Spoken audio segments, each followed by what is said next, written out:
వర్గానికి సంబంధించిన దాంట్లో 2 పక్షాల పర్చన జరుగుతున్న ఇష్యూ మనం చూస్తున్నాం. ఆల్మోస్ట్ ఆల్ ఇక్కడికి ఇరు పార్టీ నాయకులు ఇక్కడికి చేరుకున్న నేపథ్యం ఉంది.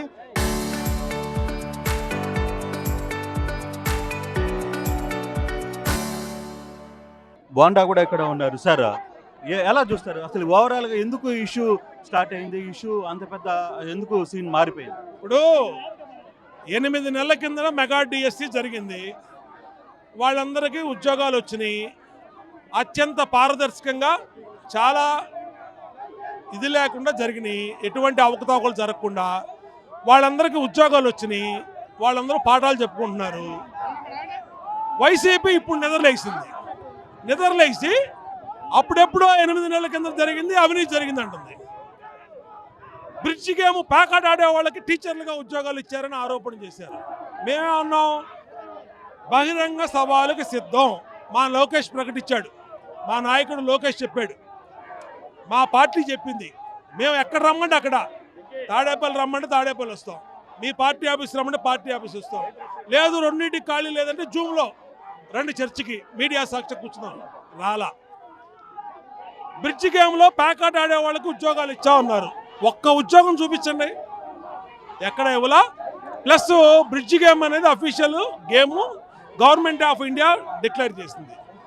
అలాగే వైసీపీ ప్రభుత్వ హయాంలో ఆ రోజున గ్రూప్ 1 పెట్టి హాయిలాండ్లో పేపర్లు దిద్దిచ్చారు. ఎవరు? సీతారామాంజనేయులు, గౌతమ్ సవాంగ్ దిద్దిస్తే జైలుకి వెళ్ళిపోయాడు సీతారామాంజనేయులు. ఉద్యోగం పోయింది. ఎవరు తప్పట్టిందంటే తెలుగుదేశం పార్టీ తప్పట్ల, హైకోర్టు తప్పట్టింది. ఎవరైతే అర్హత కలిగిన వాళ్ళకి ఉద్యోగాలు రాలేదో వాళ్ళు హైకోర్టుకి వెళ్తే హైకోర్టు దాని మీద మొత్తం ఎంక్వైరీ చేపించి జరిగిన వాస్తవాలను బయట పెడితే జైలుకి వెళ్ళిపోయారు. మీ హయాంలో గ్రూప్ 1లో 4 కోట్లకి 5 కోట్లకి డిఎస్పీ పోస్టులు, ఆర్డీఓ పోస్టులు అమ్ముకొని ఇవాళ అత్యంత పారదర్శకంగా మేము మెగా డిఎస్సి నిర్వహిస్తే 18,000 ఉద్యోగం, 18,000 టీచర్లు ఉద్యోగం చేసుకుంటా ఉంటే 8 నెలల తర్వాత వచ్చి నువ్వు ఈరోజు తప్పడతావా? అలాగే బూతులు తిడుతున్నారు ఇక్కడ కూర్చొని ఎవరు? వైసీపీ నాయకులు. ప్రధానంగా లోకేష్ ని టార్గెట్ చేయడం ఎలా చూస్తున్నారు? అది చెప్పేది. పొద్దున్నే మందు బాటిల్స్ ఇచ్చి క్వార్టర్ బాటిల్ కార్యకర్తలు ఇక్కడే ఉన్నాయి, బాటిల్స్ చూసుకోండి మీరు వెళ్ళి, క్వార్టర్ బాటిల్ ఇచ్చి తాగిచ్చి లోకేష్ని బండబూతులు. నేను అడుగుతా ఉన్నా, మీరు ఎక్కడ చేయాలి ధర్నా చౌక్ ఉంది విజయవాడలో. ఎవరు కూడా అనుమతి లేకుండా ధర్నాలు చేయడానికి వీలు లేదు. నేను ఏసీపీ గారిని అడిగా, ఏమన్నా అనుమతి ఇచ్చారా అన్న. ఆయన అన్నాడు అనుమతి ఇవ్వలేదు అన్నాడు. సిఐని అడిగా, అనుమతి ఇచ్చారా అన్న, ఇవ్వలేదు అన్నాడు. తీపిచ్చండి అన్న, గంటన్నర అయింది తీపిచ్చలా. అందుకని కార్యకర్తలు రోడ్డు మీద పడి తిడతా ఉంటే మా నాయకుడిని రోడ్డు మీద కూర్చున్నాం. 2 సంవత్సరాలు ఓపి పట్టాం. ఇదే వెల్లంపల్లి సీను అనేవాడు మొన్న లెనిన్ సెంటర్కి వచ్చి బోండావమ్మ మెడలు ఉంచుతా, అది ఉంచుతా, ఇది ఉంచుతా అన్నాడు. రారా అంటే పారిపోయాడు. ఆడికి కూడా చెప్తున్నాం, నువ్వు ఈసారి సెంట్రల్ నియోజకవర్గం ఎక్కడికి వచ్చినా నేను కడేస్తా. ఇక మాకు సహనం నశించింది. నువ్వు ఎన్నికల ముందు చెప్పావు చంద్రుడిని చూపిస్తా, సూర్యుడిని చూపిస్తా, బోండావమ్మకి ఏ బొక్క చూపించకుండా పారిపోయావు ఇక్కడి నుంచి నువ్వు. ఇవాళ మళ్ళీ వచ్చి ఆడెవడో ఈడెవడో పెట్టుకొని వెల్లంపల్లి సీను అనేవాడు మొన్న లెనిన్ సెంటర్కి వచ్చి బోండావమ్మ మెడలు ఉంచుతా, అది ఉంచుతా, ఇది ఉంచుతా అన్నాడు. రారా అంటే పారిపోయాడు. ఆడికి కూడా చెప్తున్నాం, నువ్వు ఈసారి సెంట్రల్ నియోజకవర్గం ఎక్కడికి వచ్చినా నేను కడేస్తా. ఇక మాకు సహనం నశించింది. నువ్వు ఎన్నికల ముందు చెప్పావు చంద్రుడిని చూపిస్తా, సూర్యుడిని చూపిస్తా, బోండావమ్మకి ఏ బొక్క చూపించకుండా పారిపోయావు ఇక్కడి నుంచి నువ్వు. ఇవాళ మళ్ళీ వచ్చి ఆడెవడో ఈడెవడో పెట్టుకొని మీడియా ఉందని పోలీసు వాళ్ళు ఉన్నారు మాట్లాడుతున్నావు. నేను ఇప్పుడు చెప్తున్నా, ఈసారి అక్రమంగా ఎక్కడ ధర్నా జరిగినా ఊరుకోము. మీరు లా అండ్ ఆర్డర్ బ్రేక్ చేస్తా ఉంటే కుదరదు. పోలీసులు కూడా చెప్తా ఉన్నా, ఎందుకు సపోర్ట్ చేశారు మీరు? ఇది లోకేష్ని తిడతా ఉంటే ఎందుకు? మీకు ఏంటి మీ ఇంట్రెస్ట్? సిపి గారికి చెప్పారు, ఏసీపీకి చెప్పారు, సిఐకి చెప్పారు, కనబడతలా ఇక్కడ తిడుతున్నారు వాళ్ళు. ఎందుకు పోలీసులు రావడంలో ఆలస్యం కూడా ఎందుకు జరిగింది? అసలు పోలీసులు ఎందుకు వీళ్ళకి పర్మిషన్ ఇచ్చారు? అర్థం కావట్లేదు మాకు. హైకమాండ్ చూసుకోవాలి అది మరి అందుకనే మా కార్యకర్తలు కడుపు మండిపోయి వాళ్ళు రోడ్డు మీదకి వచ్చాం. మేము 2 సంవత్సరాలు పడ్డాం, ఊరుకున్నాం. ప్రజాస్వామ్యబద్ధంగా వాళ్ళు చేసుకునే నిరసనలకి మేము ఏ రోజు అడ్డుపడలా. రోడ్డు మీదకి వచ్చి బస్ స్టాపుల్లో చేస్తామని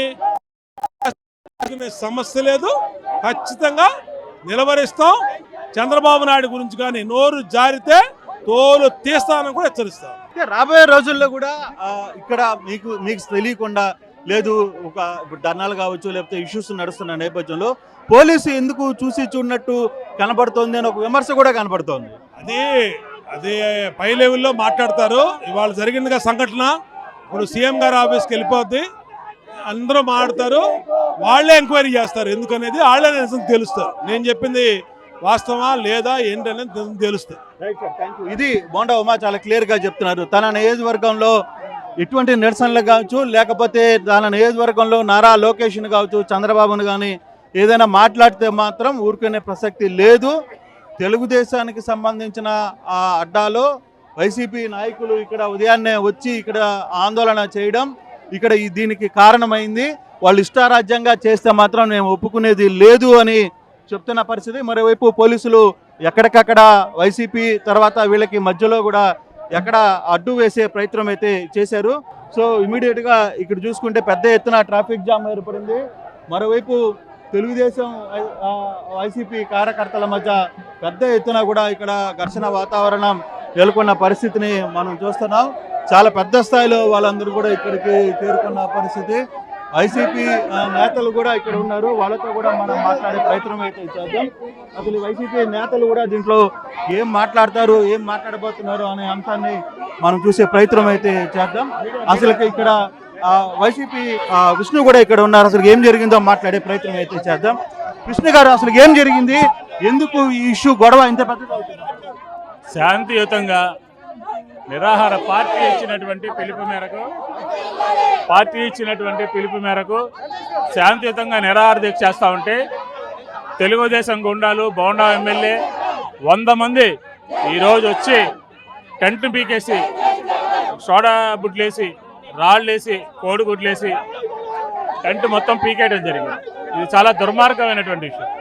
రాష్ట్రంలో శాంతి పద్ధతులు ఉన్నాయా? పర్మిషన్ పెట్టాం, ముందుగా పోలీసులకు తెలియజేశాం, మళ్ళీ 1 గంట ముందు చెప్పా నేను ఇలాగ దౌర్జన్యం చేయబోతున్నారు, టెంట్ దగ్గర రాబోతున్నారు, గొడవ జరగబోతుందని పోలీసు అధికారులందరికీ చెప్పాం. అయినా కానీ ఎవరు కూడా పట్టించుకోలేదు. ఈరోజు సామాన్యుల గొంతు నొక్కి లోకేష్ కానీ గవర్నమెంట్ కానీ మేము అడిగింది ఏంటి, సిబిఐ ఎంక్వైరీ చేయమన్నాం. కానీ మీరు లోకేష్ని బూతులు తిడుతున్నారు అనేది అక్కడ తెలుగుదేశం నుంచి అసలు మైకే లేదు, ఇక్కడ ఎవడు మాట్లాడలా. శాంతియుతంగా ఉన్నారు. శాంతియుతంగా ఉంటే కావాలని ఈ రకంగా రాష్ట్రంలో పరిస్థితుల్ని మాట్లాడకూడదని గొంతు నొక్కేటటువంటి ప్రయత్నం చేస్తూ ఉన్నారు.